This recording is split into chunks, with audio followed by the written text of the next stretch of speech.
In the relentless downpour of a weary city night, Shirley trudged home from the hospital, her nurse's scrubs soaked at the edges despite the umbrella shielding her. The rain hammered the pavement like unspoken regrets, mirroring the ache in her chest after another grueling shift filled with fragile lives slipping away. Loneliness was her constant shadow, a quiet companion in her empty apartment. But tonight, something pulled her gaze across the dimly lit park. There, on a weathered bench, sat a man who seemed utterly out of place in the storm's cruelty. He was drenched, his worn coat clinging to broad shoulders, yet he didn't cower. His posture was unyielding, almost elegant, as if the rain couldn't touch whatever strength held him together. Water cascaded down his chiseled face, but his hands rested composed on his lap, fingers long and steady. And when lightning flickered, illuminating the shadows, she saw his eyes, deep, piercing blue, brimming with a haunting depth that stole her breath. Pain lingered there, yes, but also a sharp intelligence, a guarded secrets that didn't belong to the broken souls she occasionally passed on these streets. He was too clean beneath the grime, his jawline defined, stubble neatly shadowing skin that hadn't known true neglect. Something about him unsettled her, tugged at her empathetic heart in a way she couldn't ignore. Shirley slowed, her footsteps faltering on the slick path. Keep walking, she thought, inner voice weary. You give everything at work, your time, your energy, your hope. What do you have left for a stranger? Trust had bruised her before. Loneliness was safer than reaching out only to be let down again. Yet her fingers tightened on the umbrella, the cold handle grounding her. The rain's rhythmic roar filled the heavy silence, and before she could second-guess, she approached. "Are you okay?" she asked softly, voice barely rising above the storm, trembling with uncharacteristic hesitation. He lifted his head, and their eyes met, lingering, intense, as if the world narrowed to just that connection. A spark ignited in her chest, warm and inexplicable. Wordlessly, she held out the umbrella. "Take it," she whispered. "You'll get sick out here." His gaze held hers a moment longer, something softening in those blue depths. Then his hand reached out, fingers brushing hers, warm, electric, sending a shiver through her that had nothing to do with the cold. "Thank you," he murmured, voice deep and resonant, wrapping around her like a secret. Eric, though she wouldn't learn his name until later. Shirley pulled away, nodding quickly, and hurried into the unprotected rain. Droplets stung her skin, but that strange tug in her heart wouldn't fade. As she vanished into the night, Eric clutched the umbrella, watching her go with the first flicker of light in his guarded world. What neither realized was how this fleeting kindness had just set something irreversible in motion. The rain had softened into a misty drizzle by the next evening, the city lights blurring like watercolor through the haze. Shirley's shift had dragged on. Endless charts, beeping monitors, patients clinging to fragile hope, and all day, unbidden, that stranger's piercing blue eyes had haunted her thoughts. Why did I give him my umbrella? She wondered, chiding herself. I barely have enough for me. Yet, as she cut through the park again, her pulse quickened with an inexplicable pull. There he was. Same bench. Same poised stillness, as if he belonged to the shadows yet commanded them. Her umbrella lay folded neatly beside him, dry and pristine, a silent acknowledgement that made her stomach flutter. He looked up as her footsteps approached, and their eyes locked once more, longer this time, deeper, stirring something warm and dangerous in her chest. The air between them felt charged, heavy with unspoken questions. "You came back," he said softly, voice smooth and refined, carrying the quiet cadence of someone educated, someone who had never truly needed to raise it. It wasn't the rough grate she expected from the streets.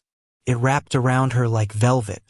"I noticed you still here," Shirley replied, her voice trembling slightly.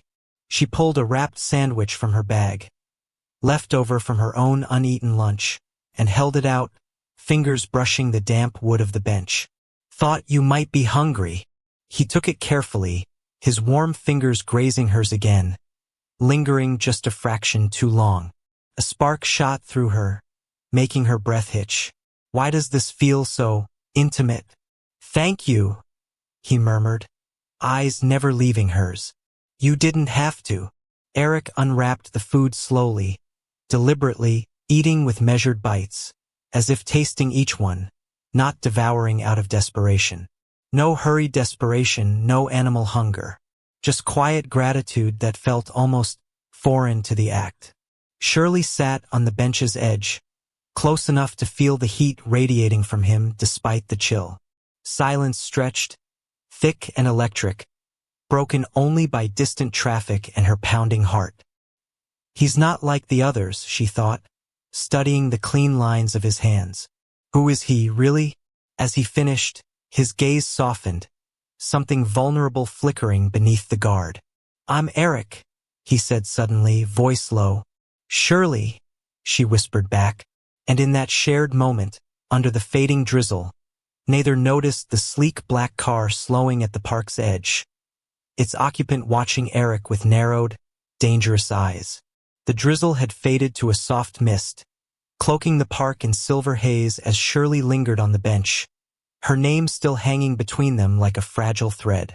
Eric's gaze held hers, those blue eyes reflecting the dim street lamps, pulling her in despite the warning bells in her mind. The air was thick with the scent of wet earth and something unspoken, their shared silence pulsing with newfound intimacy. "Eric?" she repeated softly, tasting the name, her voice barely above a whisper. It suited him, strong, timeless, yet it carried no history, no anchor. "Just Eric." He nodded, a faint smile ghosting his lips, guarded and fleeting. "For now." Shirley's heart fluttered, a mix of curiosity and caution. Why no last name? Why no story? But she swallowed the questions, her empathetic nature winning over suspicion. She knew pain when she saw it. His eyes mirrored her own hidden scars, betrayals that had taught her to guard her heart. "What happened to you?" she asked gently, leaning closer without realizing, drawn by the warmth radiating from him. The bench creaked softly under their proximity, the space between them shrinking to mere inches. Eric's fingers tightened on the folded umbrella, knuckles whitening. He hesitated, breath catching as if the words were trapped behind walls he'd built high. "Life takes turns," he murmured, voice low and velvety, laced with an ache that made her chest tighten. "Sometimes you lose your way." His vague answers didn't align. The refined cadence, the deliberate poise, the way he held himself like a man accustomed to command, not surrender. Yet Shirley didn't push. "He'll tell me when he's ready," she thought, even as doubt whispered otherwise. Trust was a risk she rarely took, but something in his gaze begged for patience. Days blurred into a quiet routine. Each evening after her exhausting shifts, Shirley found herself drawn back to the park, carrying small offerings, a warm coffee, a blanket, fragments of conversation. And Eric was always there, waiting, his posture straightening at her approach, eyes lighting with a softness reserved only for her. Their talks deepened under twilight skies, voices trembling with suppressed emotions. Lingering glances stretched into breathless pauses, hesitant touches, like when her hand brushed his while passing a cup, igniting sparks that lingered on her skin long after. "This is dangerous," Shirley thought one night, heart pounding as she sat closer than ever, their shoulders nearly touching. "He's a stranger, but why does he feel like home?"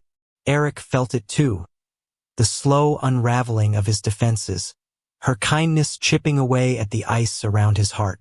"She sees me," he realized, longing blooming in the ruins of his guarded world. But as another evening faded, a shadowy figure lingered at the park's edge again, phone in hand, snapping silent photos of the man who shouldn't be there. And this time Eric noticed. The twilight deepened into a chilled night, street lamps casting long, wavering shadows across the empty bench. Shirley's steps slowed as she approached, her breath catching in the crisp air. No, Eric. The folded umbrella still rested where he'd left it, but the space beside it felt achingly vacant. A sudden panic gripped her chest. Sharp, irrational, undeniable. Where is he? All the quiet evenings of shared glances and tentative words rushed back, leaving her hollow. She searched, calling his name softly into the darkening streets, heart pounding against her ribs. The city's distant hum mocked her growing fear until she turned into a narrow alley and froze. Eric leaned against the brick wall, coat torn, a bruise blooming dark across his cheekbone. He clutched his worn backpack tightly, body trembling from cold and lingering adrenaline. Two shadowy figures had vanished moments before she arrived, their threats still echoing in his clenched jaw. "Eric," she whispered, voice trembling as she rushed forward. Her fingers hovered over his bruised face, hesitant, then gently cupped his chin. His eyes met hers, pain-filled, yet softening at her touch. "They wanted this," he murmured, voice rough. "I wouldn't let them." Without thinking, Shirley slipped her arm around him, feeling the shiver that ran through his frame. "Come with me," she said, the words spilling out before doubt could stop them. "Just for tonight. You can't stay out here." He started to protest, but the exhaustion in his gaze won. Leaning into her support, he let her guide him through the quiet streets to her small apartment. Inside, the warm glow of a single lamp wrapped around them like an embrace. She helped him to the couch, her hands lingering on his shoulders longer than necessary.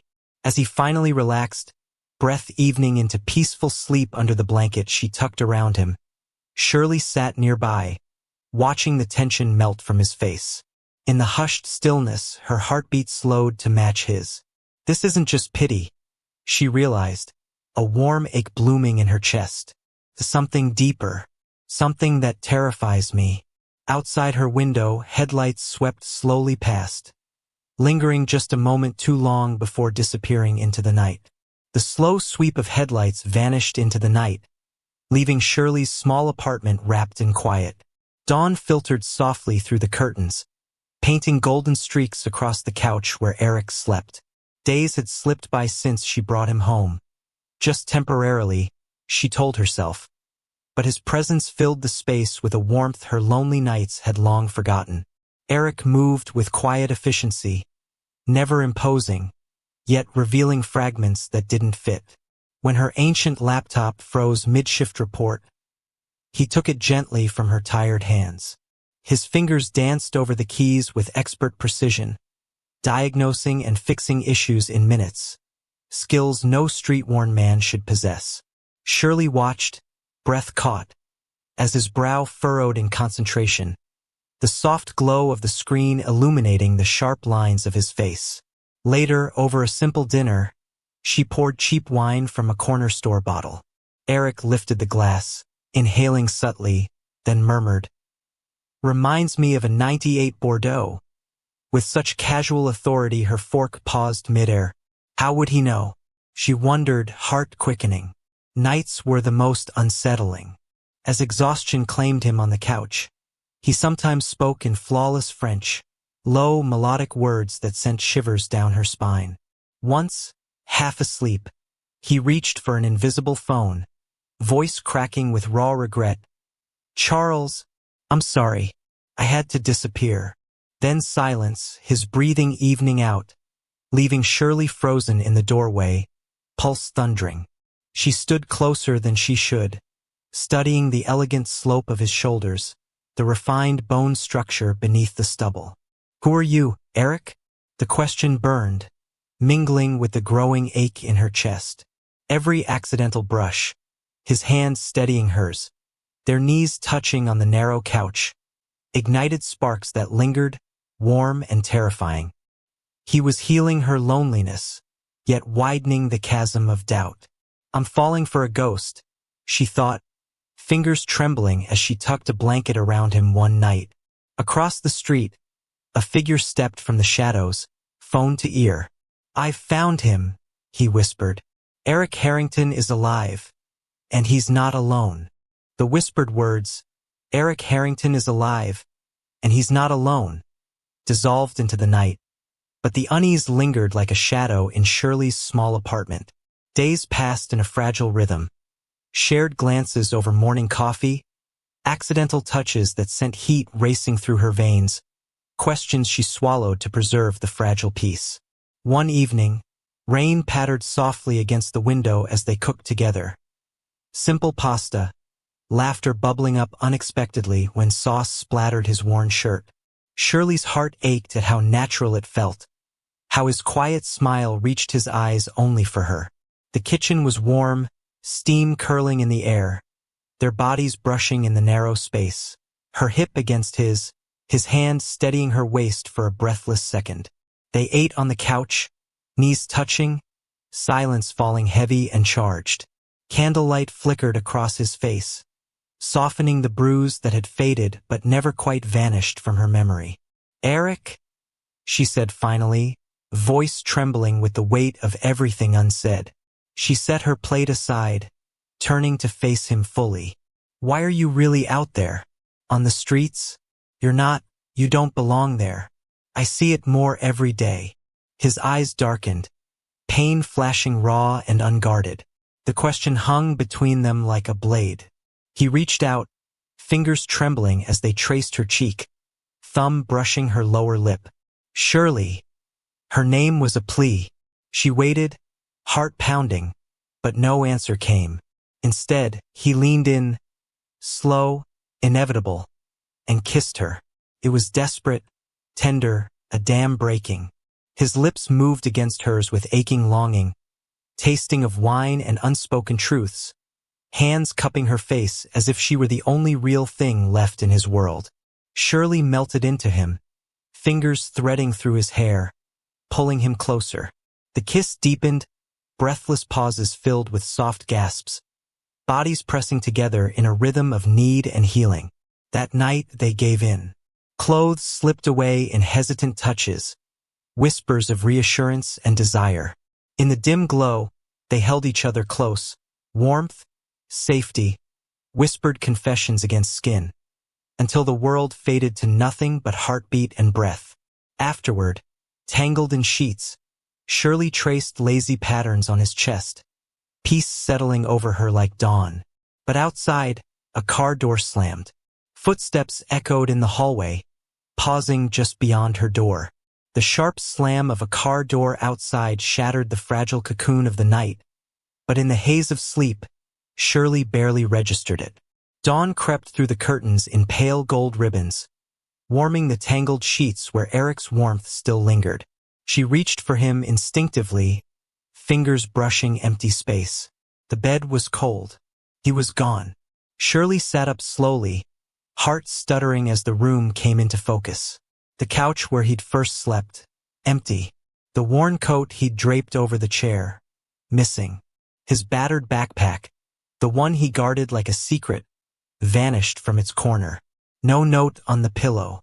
No scrawled goodbye on the kitchen counter. Nothing but the faint trace of his scent on the sheets and the crushing silence pressing against her ribs.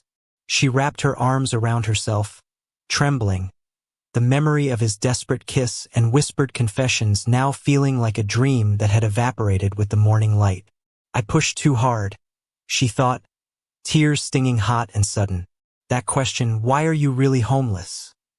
It broke whatever fragile trust we had. Her voice echoed in her mind, small and accusing. She'd seen the pain in his eyes, the way he'd kissed her to silence the truth instead of speaking it. He was starving for affection, she realized, chest aching, and I gave him everything, only for him to run the moment it got real. Loneliness crashed over her like a wave, sharper now because she'd tasted what it felt like not to be alone. She pressed her palms to her eyes, suppressing a sob. "I should have known better. I always give too much, too soon." The apartment felt hollow, every corner echoing with his absence. She curled into the spot where he'd held her hours before, fingers tracing the indentation on the pillow. Outside, Rain began to fall again. Heavy, relentless, mirroring the storm inside her. Then, from the hallway, came 3 sharp knocks on the door. A voice, low and authoritative, called through the wood. "Shirley? Open up. We need to talk about Eric Harrington." The 3 sharp knocks thundered again, the man's voice insistent through the door. "Shirley? It's about Eric Harrington." Her breath seized. Harrington. The name Eric had murmured in his sleep, laced with apology. Trembling, she pressed her forehead to the cool wood, tears still wet on her cheeks, but no one waited on the other side. Only silence, then fading footsteps. Whoever it was had left as abruptly as Eric. 2 days dragged by in suffocating emptiness. Shirley moved through her shifts like a ghost, the apartment echoing with memories. His quiet laugh in the kitchen, the warmth of his body against hers. She replayed every touch, every lingering glance, blaming herself for his disappearance until the ache felt permanent. Then, on the 3rd morning, the television in the hospital break room blared breaking news. Shirley froze mid-sip of lukewarm coffee, the mug slipping from her fingers and shattering on the tile. Eric Harrington, heir to the Harrington Empire, has been found safe after months in hiding, the anchor announced, voice crisp with excitement. The screen flashed a photograph. Eric, clean-shaven, hair perfectly styled, piercing blue eyes staring confidently into the camera. He stood on marble steps, flanked by suited security, wearing a tailored charcoal suit that cost more than she earned in a year. Her heart stopped. It was him, undeniably him. The refined jaw, the poised shoulders, the depth in his gaze that had haunted her from that first rain-soaked night. The man she'd given her umbrella to. The man she'd fed, sheltered, kissed. The man who'd held her like she was his salvation, was a billionaire who had vanished from scandal, from betrayal, from a world of wealth she couldn't comprehend. He lied. The thought sliced through her, sharp and cold.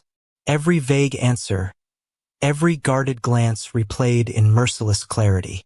He'd let her believe he was broken, lost, when all along he'd been hiding in plain sight, using her kindness, her loneliness, her heart. Tears blurred the screen as reporters speculated about where he'd been. Shirley backed away, chest heaving with betrayal and unbearable hurt. That evening, her phone buzzed with an unknown number. A single text glowed on the screen. "Shirley, please. Let me explain." "Eric." Her finger hovered, trembling, over the reply button. Her finger hovered over the reply button. The glowing text. "Shirley, please. Let me explain." Eric. Burning into her eyes as fiercely as the betrayal burned in her chest. Days blurred into a haze of ignored messages, each one a fresh wound. She deleted them all, but the ache only deepened, rain lashing her windows like accusations.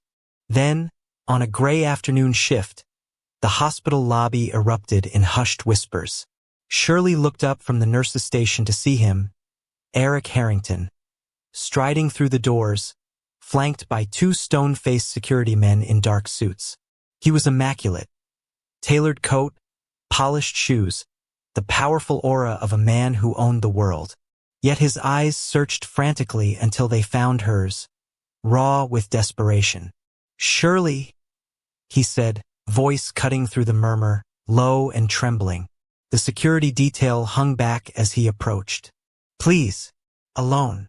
Against every instinct screaming to run, she led him to an empty corridor, fluorescent lights humming coldly overhead. The door clicked shut, leaving them in heavy silence, inches apart. His familiar scent wrapped around her, twisting heartbreak with longing. "I'm sorry," he started, voice cracking. "I left everything family empire after my brother's betrayal nearly destroyed me. Scandal, threats. I needed to vanish, to breathe without being hunted." His fingers trembled, reaching for hers but stopping short. "Then you found me. You saw me, not the name, not the money. Your kindness. It healed something I thought was dead." Tears welled in her eyes. You let me believe you were nothing. You left without a word after. Her voice broke on the memory of their night.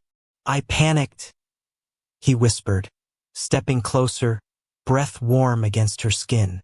I was falling so deeply, and my world is dangerous. I thought leaving would protect you. His hand finally cupped her cheek, thumb brushing away a tear. But losing you hurt more than any threat. Anger and love warred inside her. She slapped his chest lightly, then rose on her toes to kiss him, fierce, tear-salted, forgiving. A breathless laugh escaped her as she pulled back, forehead resting against his. Outside the window, the rain finally eased, the first hint of sunlight breaking through. But in the hallway, a shadowed figure watched, phone in hand, lips curling into a cold smile. The shadowed figure slipped away down the hospital corridor, phone pressed to his ear, a venomous whisper plodding in the distance. But inside the quiet hallway, sunlight pierced the clouds, spilling golden warmth through the window onto Shirley and Eric's tear-streaked faces. Their foreheads still touched, breath mingling in the aftermath of slap and kiss, laughter trembling between them like fragile hope. Weeks later, Eric drove her out of the city at dawn, the sky bleeding soft pink and gold. No limousine, just his quiet sedan, her hand resting in his on the gearshift. He didn't speak until the iron gates of the Blackwood estate loomed ahead, vast and cold, marble fountains silent under manicured hedges. I don't want to impress you, he said, voice low, almost afraid. I want you to see why I ran. Inside, the mansion echoed with emptiness. Portraits of stern ancestors glared down. Servants moved like ghosts. In the grand library, he showed her the desk buried under documents. Hostile takeovers, family betrayals in black ink. His brother's framed photo sat cracked in a drawer, the source of the scandal that had nearly destroyed him. The weight of expectation pressed on his shoulders again, visible in the tightening of his jaw. Shirley slipped her fingers through his, grounding him. You're not this place, Eric. You never were. Relief softened his guarded eyes for the first time, the burden lifting as he pulled her close. Your kindness saved me, he whispered against her hair, voice trembling with truth. Before you knew my name, before any of this, you saw me. They didn't rush. No grand proposals beneath chandeliers, no promises of jewels. Instead, slow mornings in her small apartment, shared coffee on the park bench where it began, her umbrella now a quiet symbol between them.